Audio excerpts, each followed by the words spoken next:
Government LP school കരുവാരക്കുണ്ടിന്റെ ആമുഖ ദൃശ്യങ്ങളിലേക്ക്.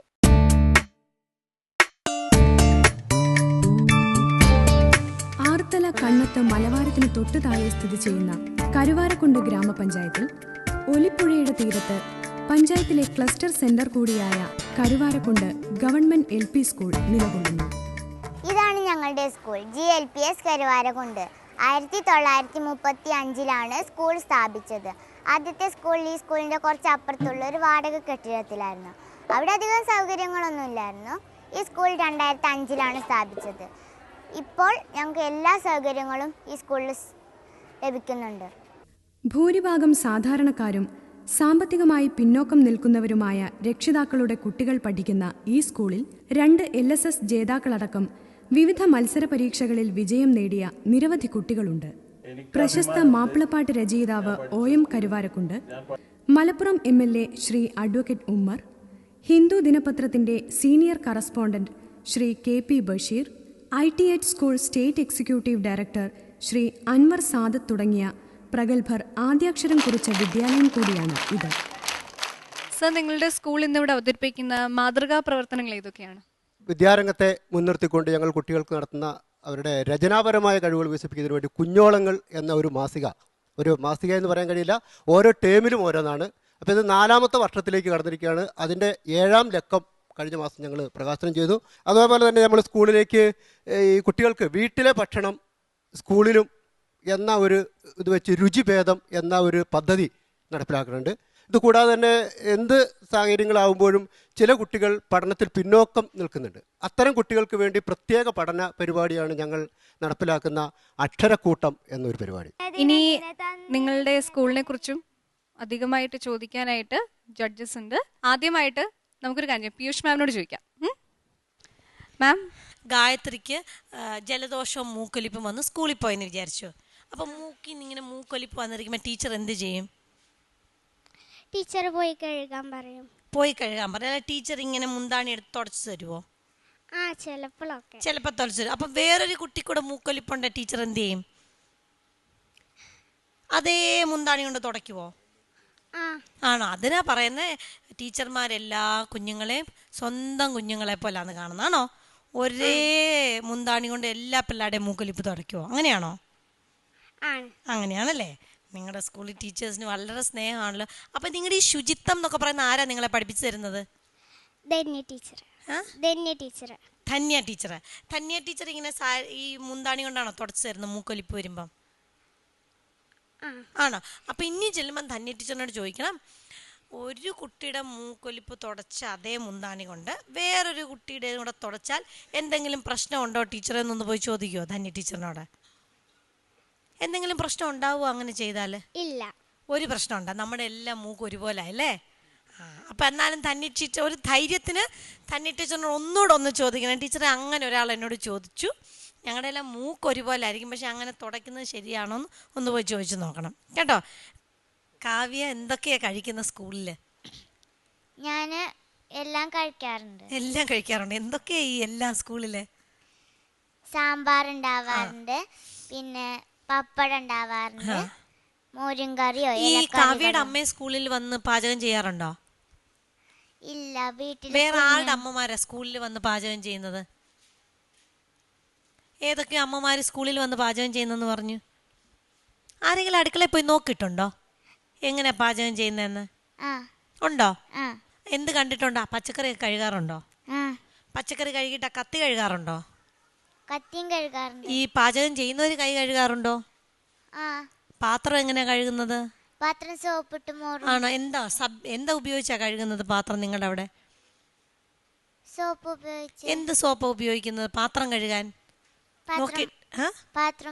Bar soap കൊണ്ട്. ശരി, ഒരു വിഷയം പറയാം.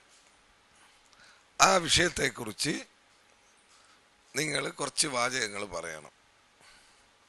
വിഷയം മഴയത്തൊരു നടത്തം. എന്താണ് മഴയത്തൊരു നടത്തം? ആരാ പറയുന്നത്?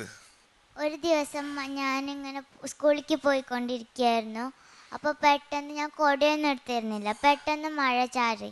ഞാൻ ഓടി സ്കൂളിലേക്ക്. കുറേ ചെന്നപ്പത്തിന് മഴ ചാറ്റൽ നിന്നു. അപ്പം ഞാൻ ആകെ നനഞ്ഞിരുന്നു. സ്കൂളിലെത്തി, എൻ്റെ ദേഹം ആകെ നനഞ്ഞിരുന്നു. അപ്പോൾ ബെഞ്ചുമ്മയൊക്കെ വെള്ളമായി.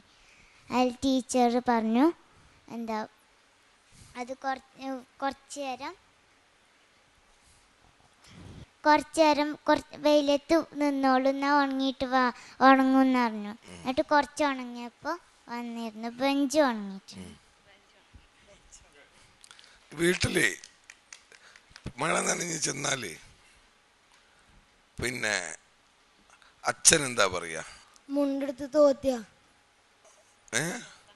മുണ്ടെടുത്ത് തോർത്താൻ പറയും അല്ലേ? ഏട്ടനുണ്ടെങ്കിലോ ഏട്ടൻ എന്താ പറയാ? നീ കൂടെ കൊണ്ടുപോയിട്ടല്ലേ പറയും. അമ്മയാണെങ്കിൽ എന്താ ചെയ്യാ? ചീത്ത പറയും. അമ്മയോ? എല്ലാരും പറയുന്നത് ചീത്ത പറയുന്നതാണോ? അമ്മ തോർത്തെടുത്ത് തോർത്താൻ പറയും, അല്ലെങ്കിൽ ജലദോഷ പനി എന്തെങ്കിലും വരുമെന്ന് പറയും. എന്നിട്ട് ഉത്തരം വന്നില്ല. അമ്മ നിങ്ങൾക്ക് തോർത്തി തരും. ശരി. ജെയിംസ് മാഷേ, നിങ്ങൾ അടിസ്ഥാന സൗകര്യങ്ങളാണ് നിങ്ങളുടെ സ്കൂളിൻ്റെ ഒരു പ്രധാന ശക്തി മേഖലയായിട്ട് പറഞ്ഞിട്ടുള്ളത്. പക്ഷേ നിർഭാഗ്യവശാൽ ഞാനിത് നോക്കുമ്പോൾ അടിസ്ഥാന സൗകര്യങ്ങൾ എന്ന് നമ്മൾ വിചാരിക്കുന്ന പലതിനും നിങ്ങളില്ല എന്നാണ് മാർക്ക് ചെയ്തിരിക്കുന്നത്. എങ്ങനെയാണ് അത് സംഭവിച്ചത്? പിന്നെ എന്തിനാണ് നിങ്ങൾ ഈ അടിസ്ഥാന സൗകര്യങ്ങൾ നിങ്ങളുടെ ശക്തി മേഖലയായി തിരഞ്ഞെടുത്തത്? സ്മാർട്ട് ക്ലാസ് ഇല്ല, ഓപ്പൺ ക്ലാസ് ഇല്ല, ലൈബ്രറി ഹാള് ഇല്ല, പിന്നെ സയൻസ് ലാബില്ല, ഗണിത ലാബില്ല. ഈ പറഞ്ഞ ലിസ്റ്റിൽ കളിസ്ഥലം മെച്ചം, കോർട്ടുകൾ ഇല്ല. ഓരോന്നും താഴേക്ക് വരുമ്പോൾ പൂന്തോട്ടം മെച്ചം, കൃഷിത്തോട്ടം മെച്ചം, ഈ വളരെ മെച്ചം എന്ന് പറയാവുന്ന കാര്യങ്ങൾ വളരെ കുറവാണ്. മൂത്രപ്പുരകൾ മാത്രമാണ് വളരെ മെച്ചം എന്ന് പറഞ്ഞിട്ടുള്ളത്. ഇത് എന്തെങ്കിലും നോട്ടപ്പച്ച കാണോ അതോ വാസ്തവം ഇതാണോ? അല്ല സാർ, അങ്ങനെയല്ല. ഞങ്ങളുടെ സ്കൂൾ ഞാൻ നേരത്തെ സൂചിപ്പിച്ചു, ഒരു 2 വർഷം മുമ്പുണ്ടായിരുന്ന അവസ്ഥയിൽ നിന്ന് ഇവിടെ പിന്നെ സമീപപ്രദേശത്ത് അത് സ്വാഭാവികമാണ്. ഇപ്പോൾ എല്ലാ സൗകര്യങ്ങളും ഉണ്ടായിട്ടല്ല ഒരു സ്കൂൾ നന്നാവുന്നത്. ഉള്ള സൗകര്യങ്ങൾ, ഉള്ള പരിമിതികൾ നമ്മൾ മറികടക്കുമ്പോഴോ അല്ലെങ്കിൽ അതിന്റെ പോരായ്മ കുട്ടികളെ അറിയിക്കാതിരിക്കുമ്പോഴാണ്. പിന്നെ എന്തിനാണ് നിങ്ങളിത് ശക്തി മേഖലയായി തെരഞ്ഞെടുത്തത് എന്ന് മാത്രം എനിക്ക് സമീപ പ്രദേശത്തെ സ്കൂളുകളിൽ നിന്ന് വ്യത്യസ്തമായിട്ട് ഇവിടെ വരുമ്പോൾ രക്ഷിതാക്കളെ ഞാൻ പറഞ്ഞല്ലോ, പിന്നെ അത്തരത്തിലുള്ള യോഗങ്ങളിലൊക്കെ സ്കൂളുകളെ അപേക്ഷിച്ച് നിങ്ങൾ അക്കാര്യത്തിൽ മുമ്പിലാണ്. ഞങ്ങളുടെ സ്കൂളിനെ പറ്റി നല്ല കാര്യങ്ങൾ, ഇവിടുത്തെ സൗകര്യങ്ങൾ മെച്ചപ്പെട്ടതാണ് എന്ന് രക്ഷിതാക്കൾ പറയുമ്പോൾ ഞങ്ങൾക്കും അപ്പോൾ അത് സമീപ പ്രദേശത്ത് സ്കൂളുകളുമായി താരതമ്യം ചെയ്തിട്ടാണ് ഞങ്ങൾ വളരെ വ്യക്തമായി. പിന്നെ എനിക്കൊരു പരാതി ഉള്ളത്, ഇങ്ങനെയൊക്കെ ആണെങ്കിൽ തന്നെയും ആകെ 726,000 പുസ്തകങ്ങൾ എന്ന് വീഡിയോയിൽ പറഞ്ഞെങ്കിലും നിങ്ങൾ തന്നിരിക്കുന്ന കണക്കനുസരിച്ച് 726 പുസ്തകങ്ങളെ ലൈബ്രറിയിലുള്ളൂ. അതും കുറവല്ല, അതൊരു കുറവായിട്ട് ഞാൻ കുഴപ്പമില്ല. പക്ഷെ 3 മാസത്തിനിടയിൽ കുട്ടികൾക്ക് കൊടുത്തിട്ടുള്ളത് വെറും 250 പുസ്തകങ്ങളാണ്. അത് മോശമായിപ്പോയി. പുസ്തകം ഞങ്ങൾ കൊടുക്കുന്നത് ക്ലാസ്സിലെ കുട്ടികൾക്ക് എല്ലാം പുസ്തകം കൊടുക്കുകയാണ്. ഇപ്പം ഞങ്ങൾക്ക് 288 കുട്ടികളാണ് ഉള്ളത്. അപ്പോൾ പുസ്തകം കൈമാറുകയാണ്. അപ്പോൾ ഒരേ സമയത്ത് അത്രയും പുസ്തകങ്ങളാണ്, കുട്ടികളുടെ എണ്ണത്തിനനുസരിച്ചുള്ള പുസ്തകങ്ങളാണ് ഒരേ സമയം കുട്ടികളുടെ കയ്യിലുണ്ടാകുക. അതാണ്. പിന്നെ അതിൽ നമ്പറിലെ ഒരു എണ്ണം സ്കൂൾ ലൈബ്രറിയിലെയും ഞങ്ങളുടെ സ്കൂൾ ക്ലസ്റ്റർ റിസോർച്ച് സെൻ്ററാണ്. അപ്പോൾ അതുമായി ബന്ധപ്പെട്ട പുസ്തകങ്ങളും കൂടെ കൂടുമ്പോഴാണ് ഈ 1000-ഓളം പുസ്തകങ്ങൾ എന്ന് പറഞ്ഞത്. പക്ഷേ സ്കൂളിൻ്റെ കണക്കനുസരിച്ച് 750 പുസ്തകമാണ്. ഇത് ഒരേ സമയത്ത് എല്ലാ കുട്ടികളുടെ കയ്യിലും പുസ്തകം ഉണ്ടാവും. ഈ പുസ്തകങ്ങൾ വായിക്കുന്നത് ഞങ്ങളുടെ സ്കൂൾ ഡയറി ഉണ്ട്, കുട്ടികൾക്ക് ഒരു ഡയറി ഉണ്ട്. അതിൽ കുട്ടികൾ വായിച്ച പുസ്തകം, രചയിതാവിൻ്റെ പേര്, പിന്നെ ടീച്ചറുടെ ഒപ്പ് ഒക്കെയുള്ള ഒരു കൃത്യമായി ഗായത്രിയുടെ കയ്യിൽ ഇപ്പോൾ ഉള്ള പുസ്തകം ഏതാണ് സ്കൂളിൽ നിന്നുള്ളത്? സ്കൂൾ ലൈബ്രറിയിൽ നിന്ന് ഗായത്രിയുടെ കയ്യിൽ ഇപ്പോൾ ഉള്ള പുസ്തകം ഏതാണ്? വീരകഥകൾ. അത് ആരെഴുതിയതാ? രാജേന്ദ്രൻ. ഓ, അത് ശരി. അതാണല്ലേ നിങ്ങളൊക്കെ വീരന്മാരും വീരത്തികളുമായിട്ടിരിക്കുന്നത്. ആശംസകൾ. നല്ല ഭംഗിയുള്ള യൂണിഫോം ഉള്ളൂ നിങ്ങളുടെയൊക്കെ. നിങ്ങൾക്ക് കർച്ചീഫ് ഉണ്ടോ? തൂവാല അത് എവിടെ വയ്ക്കുക? പോക്കറ്റുണ്ടോ? ആൺകുട്ടികൾ പോക്കറ്റിലിടും അല്ലേ? അവർക്ക് ഷർട്ടിനും പോക്കറ്റുണ്ട്, പാൻറ്റിനും പോക്കറ്റുണ്ട് അല്ലേ? പെൺകുട്ടികൾക്ക് പോക്കറ്റുണ്ടോ? ഉണ്ട്. അപ്പോൾ തൂവാല വെച്ചിട്ടുണ്ടോ? ഇല്ലേ, തൂവാലയില്ല. അത് യൂണിഫോമിൻ്റെ ഭാഗമല്ല. എന്തിനാ തൂവാല? തുടയ്ക്കാനും വെള്ളമൊക്കെ മുഖത്തായ മൂക്കള വന്നാല് അല്ലേ? അപ്പൊ ടീച്ചറുടെ മുന്താണി പോകണ്ട അല്ലേ? എന്നിട്ട് മൂക്കള തുടച്ചിട്ട് എന്ത് ചെയ്യും? തൂവാല ദുപ്പട്ടേ തൂക്കാം അല്ലേ? അപ്പൊ എന്നിട്ട് എന്ത് ചെയ്യും? തൂവാല വീട്ടിൽ കൊണ്ടുപോയി കഴുകി വെക്കണം. എന്തിട്ട് കഴുകും? സോപ്പും പിന്നെ ഡെറ്റോൾ പോലെ. ഡെറ്റോൾ എന്താണ്? ഡെറ്റോള് അണുനാശിനിയാണ് അല്ലേ, അത് വെച്ച് കഴുകണം കേട്ടോ. ദിവസവും അത് കഴുകി വൃത്തിയാക്കി പുതിയതായിട്ട് വേണം അടുത്ത ദിവസം കൊണ്ടുവരാൻ കേട്ടോ. പിന്നെ നിങ്ങളുടെ ഇനി ഹെഡ് മാസ്റ്ററോടാണ് എൻ്റെ അടുത്ത സംശയം. ഇപ്പോൾ മീര ചോദിച്ച പോലെ തന്നെയാണ് എൻ്റെ സംശയം. നിങ്ങൾ ഭരണകാര്യക്ഷമത നിങ്ങളുടെ ഒരു മികവിൻ്റെ മേഖലയായിട്ട് എഴുതാൻ കാരണം എന്താ? സാർ, അവിടെ ഞാൻ നേരത്തെ സൂചിപ്പിച്ചു, അത് ക്ലസ്റ്റർ റിസർച്ച് സെൻ്ററാണ്. അതെ. അതേപോലെ തന്നെ അവിടെ പഞ്ചായത്തിൻ്റെ ഒരു വിദ്യാഭ്യാസ നിർവഹണ ഉദ്യോഗസ്ഥൻ കൂടിയാണ് അവിടുത്തെ പ്രധാന അധ്യാപകൻ. അതെ. പിന്നെ ആ പഞ്ചായത്തിലെ സ്കൂളുകൾക്ക് പാഠപുസ്തകം വിതരണം ചെയ്യുന്നത് ഞങ്ങളുടെ സ്കൂൾ സൊസൈറ്റി വഴിയാണ്. അതുകൂടാതെ ഞാൻ ഞങ്ങളുടെ ഉപജില്ലയുടെ HM ഫോറം കൺവീനറും കൂടിയാണ്, വണ്ടൂർ ഉപജില്ല. അപ്പോൾ ഇത്തരത്തിൽ അനവധി അധിക ജോലികൾ വരുമ്പോൾ ഞാൻ കൃത്യമായി പിന്നെ SRG കൂടി പിന്നെ ഓരോന്നിനും അവിടെ SRGയിൽ നിന്ന് പൊതുവായി വരുന്ന അഭിപ്രായങ്ങൾ വെച്ച് ഓരോരുത്തർ കൃത്യമായി ചുമതലകൾ മാമൂലിന് വ്യത്യസ്തമായിട്ട് എന്താണ് നിങ്ങളുടെ ഒരു മെച്ചമായിട്ട് നിങ്ങൾക്ക് പറയാനുള്ളത്? ഈ കാര്യങ്ങളൊക്കെ ചെയ്യുന്നുണ്ട്, നല്ലത് തന്നെ. ഒരു പുതുമയുള്ള അല്ലെങ്കിൽ സാധാരണയിൽ കവിഞ്ഞ കാര്യക്ഷമത കാണിക്കുന്ന എന്ത് പ്രവർത്തനമാണുള്ളത് അവിടെ? സമൂഹത്തിൻ്റെ പങ്കാളിത്തം ഉറപ്പുവരുത്താൻ വേണ്ടി വ്യത്യസ്ത മേഖലകളിലുള്ള ആളുകളുമായി ഈ സ്കൂളിനെ അടുപ്പിക്കുന്നതിന് വേണ്ടി ശ്രമിച്ചിട്ടുണ്ട്. അത് വിജയം കണ്ടിട്ടുണ്ടെന്ന് തന്നെയാണ് ഞങ്ങൾ കരുതുന്നത്. സ്കൂളിൽ കഥ പറഞ്ഞു തരാറുണ്ടോ? പാട്ടൊക്കെ പറഞ്ഞു തരാറുണ്ടോ? ഇഷ്ടമാണോ നിങ്ങൾക്ക് സ്കൂള്? എല്ലാവരും ഈ കൂടുതൽ ആക്ഷൻ ആണല്ലേ, പല കാര്യങ്ങൾക്ക് ഇങ്ങനെ തല ആട്ടുക എന്ന് പറയുന്നൊരു രീതിയാണ്. പേടിക്കേണ്ടത്, വെറുതെ പറയുക, വർത്തമാനം പറയുക. ഈ പ്രായത്തിലാണ് നമുക്ക് കലബില കേട്ടിട്ടുണ്ടോ? അങ്ങനെ കലബില എന്ന് കേട്ടിട്ടുണ്ടോ? ചുമ്മാതെ വർത്തമാനം പറയാൻ പറ്റുന്നൊരു പ്രായമാണ്. സ്കൂളിൽ അങ്ങനെയല്ലേ ചെയ്യുക? ടീച്ചർ ക്ലാസ്സിൽ നിന്ന് പുറത്തേക്ക് പോകുമ്പോഴേക്കും നിങ്ങൾ ഒത്തിരി വർത്തമാനം പറയത്തില്ലേ? ചിലപ്പോഴൊക്കെ. വർത്തമാനം പറയരുതെന്ന് പറഞ്ഞിട്ടുണ്ടോ? മാഷ് പറഞ്ഞിട്ടുണ്ടോ? വർത്തമാനം പറയുന്നവരുടെ പേര് കുറിച്ച് വയ്ക്കാൻ പറയോ?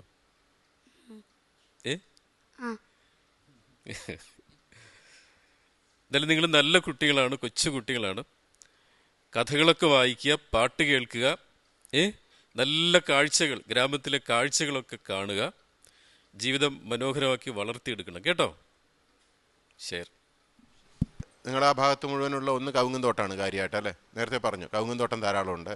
ഈ കവുങ്ങും തോട്ടത്തിലേക്കുള്ള വെള്ളമൊക്കെ എവിടുന്നാണ് വരുന്നത്? എവിടുന്നാണ് വരുന്ന വെള്ളം? ഈ ഒലിപ്പുഴയിലെ വെള്ളമൊക്കെ എവിടുന്നാണ് വരുന്നതെന്ന് ശ്രദ്ധിച്ചിട്ടുണ്ടോ? കൂമ്പമലയുടെ ഭാഗത്തുനിന്ന്. അപ്പോൾ മലകളിൽ നിന്ന് ധാരാളമായിട്ട് വെള്ളം വരും. അപ്പോൾ മലയിലെ കാട് പോയാൽ വെള്ളത്തിന് എന്തെങ്കിലും സംഭവിക്കുമോ? മലയിലെ കാടൊക്കെ നഷ്ടപ്പെട്ടു, എന്താ സംഭവിക്കുക വെള്ളത്തിന്? പറഞ്ഞോളൂ. വെള്ളം വറ്റും പുഴയിൽ. ആ കാര്യമൊക്കെ നിങ്ങൾക്ക് അറിയാം. മലയിലെ കാട് സംരക്ഷിക്കണം, അല്ലെങ്കിൽ പുഴയിൽ വെള്ളം വറ്റിപ്പോവും.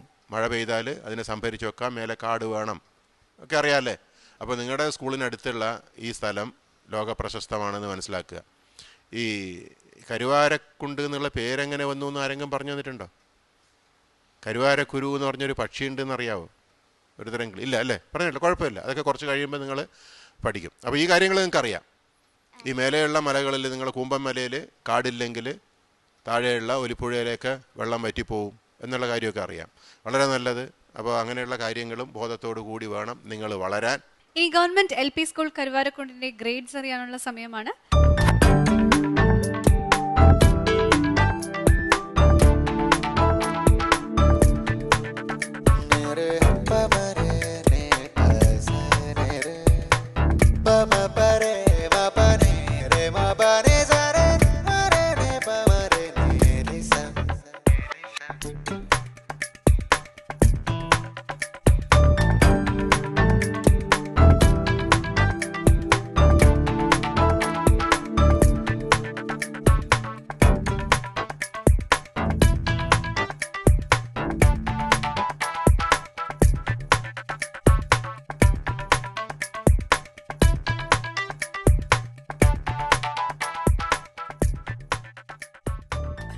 ഗവൺമെന്റ് LP സ്കൂൾ കരുവാരക്കുണ്ടിന് ജഡ്ജസ് നൽകിയിരിക്കുന്ന സ്കോർ 83.8 ഔട്ട് ഓഫ് 100.